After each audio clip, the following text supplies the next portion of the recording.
Bismillahirrahmanirrahim. Assalamualaikum warahmatullahi wabarakatuh. Perkenalkan, nama saya Kiki Joleha dengan NIM 1202020080, mahasiswi UEN Sunan Gunung Jati Bandung, Fakultas Tarbiyah dan Keguruan Prodi PAI, kelas 4C. Sebelumnya saya ucapkan terima kasih kepada Ibu dan Bapak dosen kami, Ibu DRA Hajah Ida Roshidah MAG dan Bapak Haji Yudi Irfan Daniel SOSI MAG selaku pengampu mata kuliah belajar dan pembelajaran PAI yang telah memberikan saya kesempatan untuk mempresentasikan materi yang berjudul metode pembelajaran.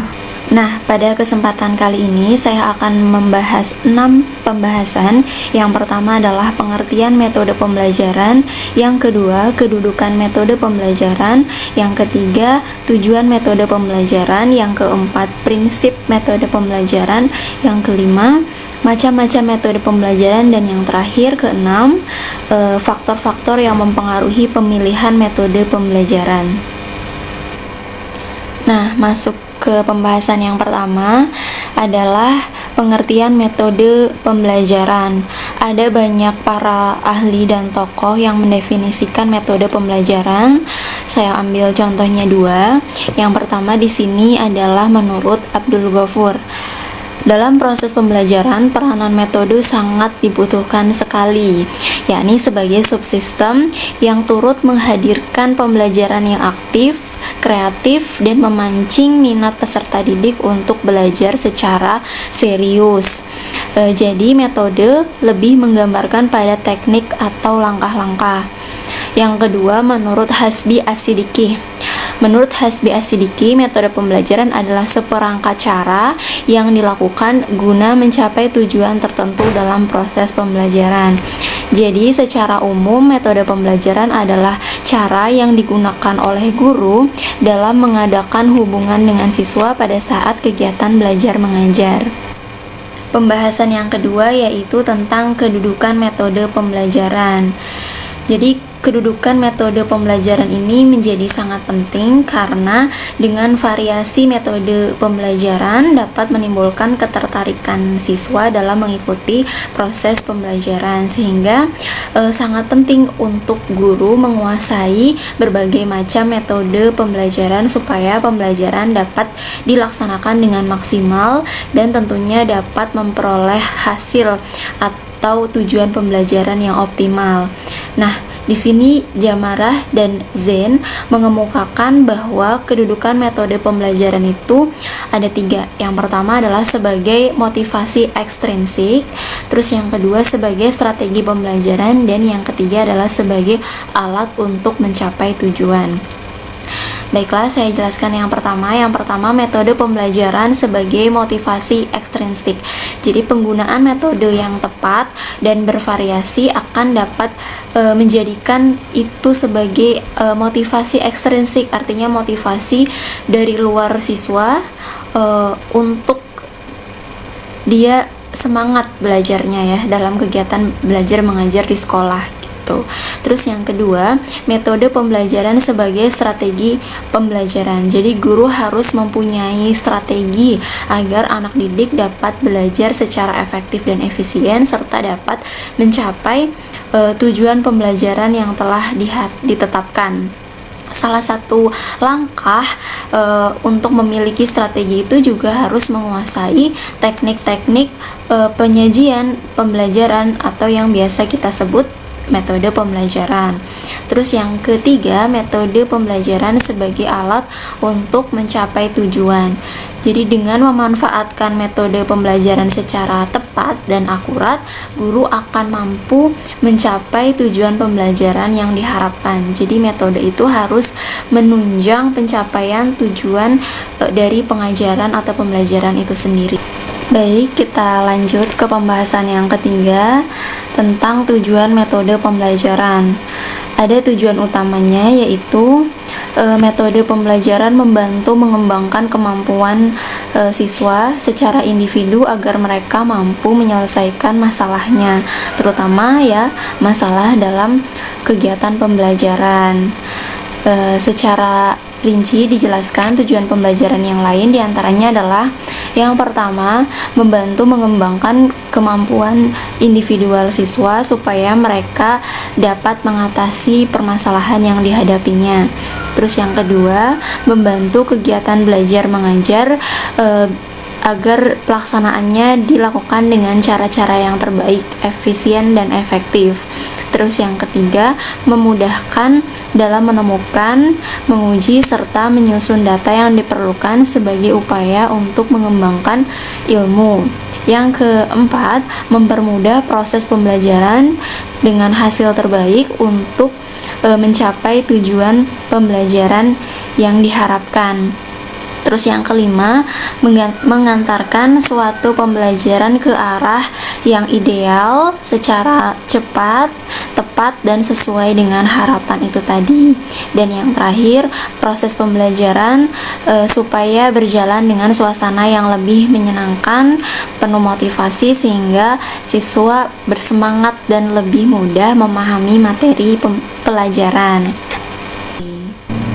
Lanjut ke pembahasan yang keempat, yaitu tentang prinsip metode pembelajaran.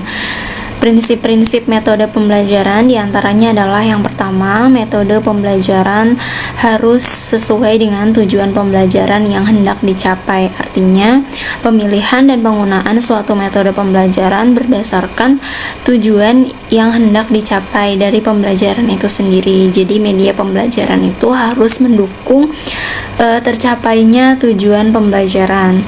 Terus yang kedua, pemilihan metode pembelajaran harus berdasarkan keadaan real dari peserta didik dan juga pendidik, serta keadaan lingkungan belajar, keadaan sekolahnya. Terus yang ketiga, metode pembelajaran dapat dilaksanakan lebih efektif apabila dibantu dengan alat bantu pembelajaran seperti media pembelajaran, ya, media audio, visual maupun audio visual. Dan yang keempat, di dalam pembelajaran itu tidak ada metode pembelajaran yang sempurna. Jadi, metode pembelajaran dianggap baik apabila mampu mencapai tujuan pembelajaran yang sudah ditetapkan.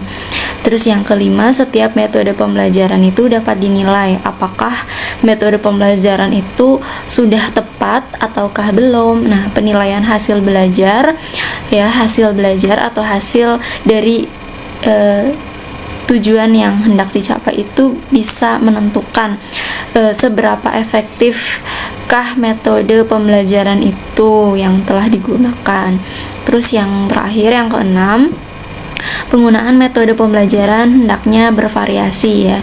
Jadi seorang guru tidak menggunakan metode pembelajaran yang itu-itu saja dalam setiap kegiatan belajar mengajar. Hendaknya bervariasi. Bisa saja satu kali pertemuan, ya, satu kali kegiatan belajar mengajar, guru itu menggunakan 2 atau 3 metode pembelajaran. Walaupun kita juga sebagai guru tidak bisa menggunakan semua metode pembelajaran dalam waktu yang serentak, ya, karena metode pembelajaran itu nanti sangat banyak, ya, jenisnya gitu. Jadi penggunaan metode pembelajaran yang bervariasi itu dapat mendukung ketercapaian tujuan pembelajaran dan juga menumbuhkan semangat bagi siswa atau peserta didik, karena metode yang digunakan itu berganti-ganti, maksudnya tidak membosankan gitu. Baiklah, selanjutnya adalah tentang macam-macam metode pembelajaran. Di sini ada 15 macam metode pembelajaran yang akan saya bahas satu persatu. Yang pertama adalah metode ceramah.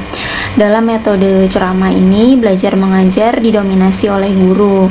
Ya, metode ceramah merupakan metode yang boleh dikatakan adalah metode yang tradisional karena metode ini sudah lama digunakan dalam kegiatan pembelajaran, khususnya pada kegiatan pembelajaran yang bersifat konvensional atau teacher centered, ya. Jadi berpusat pada guru. Jadi anak itu hanya, atau peserta didik itu hanya mendengarkan saja. Jadi guru yang lebih aktif untuk menjelaskan materi pelajaran. Terus yang kedua adalah metode diskusi. Metode diskusi adalah metode yang dalam mempelajari bahan atau materi pelajaran itu, penyampaiannya dengan cara mendiskusikan sehingga menimbulkan pengertian, pemahaman, dan perubahan tingkah laku peserta didik ya. Dengan diskusi akan merangsang peserta didik untuk berpikir dan mengeluarkan pendapatnya. Yang ketiga adalah metode tanya jawab. Hampir mirip dengan metode diskusi, metode tanya jawab ini adalah suatu cara mengelola materi pembelajaran dengan memberikan pertanyaan-pertanyaan yang mengarahkan siswa untuk memahami materi tersebut. Bisa juga dari siswa yang bertanya kepada gurunya. Terus yang keempat, ada metode demonstrasi dan simulasi. Demonstrasi itu penyampaian pelajaran dengan memperagakan proses kejadian ya, demonstrasi. Metode demonstrasi biasanya dipakai dengan menggunakan alat bantu seperti benda-benda tertentu ya, miniatur, gambar, atau perangkat yang lain. Biasanya di laboratorium atau juga bisa di dalam kelas. Selanjutnya metode simulasi. Simulasi itu berasal dari kata simulate yang artinya berpura-pura. Jadi metode simulasi adalah metode pembelajaran yang bersifat meniru gitu ya, meniru suatu kejadian atau suatu peristiwa di mana proses pembelajaran dapat dilakukan pada objek yang sebenarnya, tetapi berpura-pura gitu. Hampir mirip dengan metode demonstrasi. Terus yang kelima ada metode discovery learning. Discovery learning adalah belajar mencari dan menemukan diri sendiri.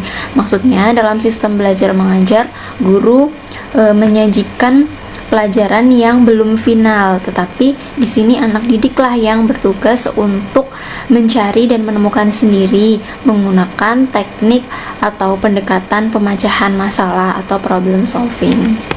Selanjutnya adalah metode pemberian tugas ya. Metode pemberian tugas ini disebut juga metode resitasi.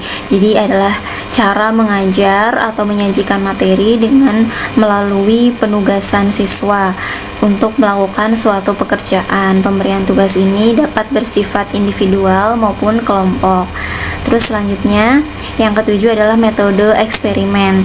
Metode eksperimen adalah suatu pengelolaan pembelajaran di mana siswa melakukan aktivitas percobaan dengan memahami dan membuktikan sendiri apa yang sedang dipelajarinya. Terus selanjutnya yang kedelapan adalah metode tutorial atau bimbingan. Metode tutorial adalah suatu pengolahan pembelajaran yang dilakukan melalui proses bimbingan yang diberikan oleh guru ya sebagai tutor kepada siswa atau peserta didik secara perorangan ataupun kelompok. Selanjutnya yang kesembilan adalah metode pemecahan masalah atau problem solving. Metode problem solving ini merupakan metode pembelajaran yang dilakukan dengan cara memberikan suatu permasalahan kepada peserta didik, kemudian peserta didik mencari jalan keluarnya atau penyelesaiannya dengan dimulai dari mencari data sampai pada menyimpulkan kesimpulan. Terus yang ke-10 adalah metode sosiodrama. Metode sosiodrama ini adalah metode yang digunakan dalam proses pembelajaran di mana siswa diberi kesempatan untuk memainkan peran sebagai seseorang untuk menampilkan peranannya di depan kelas, di depan teman-teman yang lain. Selanjutnya metode yang ke-11 adalah metode permainan atau game method ya. Tujuan utama dari metode permainan ini adalah untuk menciptakan suasana senang bagi peserta didik ya, serta membuat peserta didik itu tertarik untuk belajar ya. Permainan-permainan tertentu bisa mendukung atau membantu menyampaikan materi pelajaran tertentu sehingga mereka mendapatkan pengalaman yang menyenangkan, tidak terasa sambil bermain sambil belajar ya. Metode ini bisa mengurangi rasa bosan di dalam kelas. Terus selanjutnya adalah metode inquiry. Inquiry itu berarti memahami apa yang telah dilalui. Jadi metode ini melibatkan intelektual dan menuntut siswa untuk memahami apa yang telah mereka pelajari sebagai sesuatu hal yang berharga. Selanjutnya yang ke-13 adalah metode mind mapping. Mind mapping adalah metode belajar dengan menerapkan cara berpikir runtut ya terhadap suatu permasalahan dan bagaimana bisa terjadi permasalahan tersebut sampai bagaimana penyelesaian dari masalah tersebut. Pengajaran melalui metode mind mapping disajikan dalam bentuk skema atau bagan yang mempunyai hubungan sebab akibat dan saling berpengaruh. Selanjutnya yang ke-14 adalah metode kooperatif script atau script kooperatif ya. Jadi merupakan metode belajar yang menuntut siswa untuk mengutarakan intisari dari berbagai materi yang telah disampaikan. Jadi caranya adalah guru memasangkan siswa ya. Pertama, guru membagi siswa menjadi beberapa kelompok dipasangkan, misalnya 2-2. Terus guru memberikan materi kepada siswa dan siswa membuat ringkasan. Lalu guru menentukan siapa yang akan menjadi pembicara dan siapa yang akan menjadi pendengar. Nah, pembicara harus membacakan ya atau mengutarakan ringkasannya itu sebaik mungkin dan pendengar juga harus menyimak dengan sebaik-baiknya. Lah nanti bisa ditukar perannya gitu, gantian, yang tadi jadi pembicara sekarang jadi pendengar, yang tadi jadi pendengar sekarang jadi pembicara, dan di sesi akhir nanti guru menyimpulkan kesimpulan gitu. Terus yang ke-15 adalah metode pentahapan. Jadi ini adalah metode penyampaian secara bertahap sesuai dengan proses perkembangan peserta didik. Artinya dilaksanakan dengan cara pemberian materi yang bertahap sedikit demi sedikit, berangsur-angsur dari yang mudah ke yang sulit, dari yang sederhana ke yang kompleks, dari yang konkret ke yang abstrak gitu, seperti itu. Selanjutnya yang ke-16 adalah metode drill atau latihan ya. Metode drill ini adalah metode mengajar dengan cara memberikan latihan-latihan kepada peserta didik untuk memperoleh pemahaman dan keterampilan tertentu. Selanjutnya yang ke-17 adalah metode kerja lapangan. Metode ini adalah suatu metode pembelajaran yang menarik bagi para siswa atau peserta didik karena langsung pergi ke lapangan atau praktek ya untuk bekerja. Mereka diberi tugas melakukan eksperimen, melakukan survei, dan ikut langsung dalam kerja kelompok di tempat kerja atau lapangan sampai dengan penugasan untuk menulis laporan tentang perjalanan mereka. Terus selanjutnya yang ke-18 adalah metode karya wisata. Ini hampir mirip ya dengan metode lapangan. Metode karya wisata itu adalah suatu cara mendapatkan pengetahuan bagi peserta didik dengan cara membawa mereka langsung ke objek yang ada di luar kelas atau lingkungan kehidupan nyata. Jadi mereka dapat memahami dan mengamati secara langsung. Terus selanjutnya yang ke-19 adalah metode belajar beregu atau team teaching method ya. Metode belajar beregu ini dilakukan lebih dari satu pengajar ya. Jadi biasanya materi itu diberikan dengan jadwal yang berbeda oleh beberapa guru atau tenaga pengajar. Lalu ada soal ujian yang harus dikerjakan oleh peserta didik. Soal itu dibuat juga oleh beberapa pengajar dengan menggunakan poin-poin tertentu sehingga hasilnya pun nanti jelas gitu. Yang terakhir adalah metode debat ya. Metode debat ini merupakan pembelajaran dengan cara mengadu argumentasi atau pendapat antara dua belah pihak atau lebih, baik itu perorangan maupun secara kelompok. Nah, argumentasi ini biasanya membahas tentang penyelesaian suatu masalah dan memberikan keputusan tentang bagaimana solusi dari sebuah masalah. Pembahasan selanjutnya yang terakhir ini adalah pembahasan tentang faktor-faktor yang mempengaruhi pemilihan metode pembelajaran. Di sini kita bahas 8 faktor yang dapat mempengaruhi pemilihan metode pembelajaran. Yang pertama adalah faktor peserta didik atau anak didik. Jadi kita sebagai guru akan berhadapan dengan peserta didik yang unik ya, yang bermacam-macam latar belakangnya. Mereka semua mempunyai perbedaan dari aspek biologis, psikologis maupun intelektual mereka. Jadi seorang guru hendaknya memilih metode pembelajaran yang tepat sesuai dengan karakteristik dari peserta didiknya. Yang kedua adalah tujuan.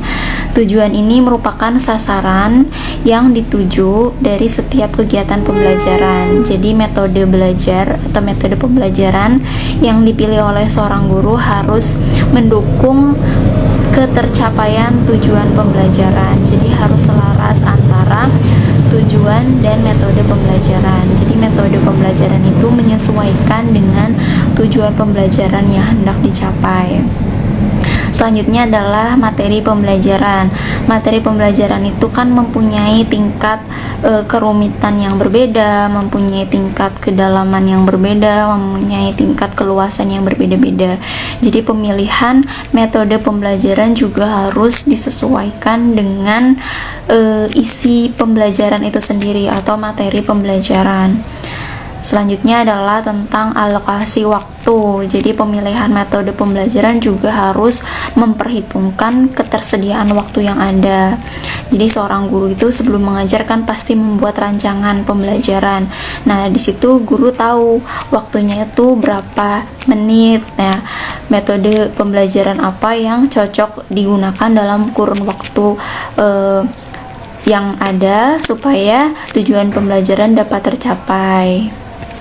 Selanjutnya, poin keempat yang mempengaruhi proses pemilihan metode pembelajaran adalah situasi. Jadi situasi kegiatan belajar mengajar kan tidak selamanya sama, pasti berbeda-beda setiap pertemuannya misalnya. Nah, di situ seorang guru harus bisa menentukan metode belajar mana yang tepat untuk situasi yang ada.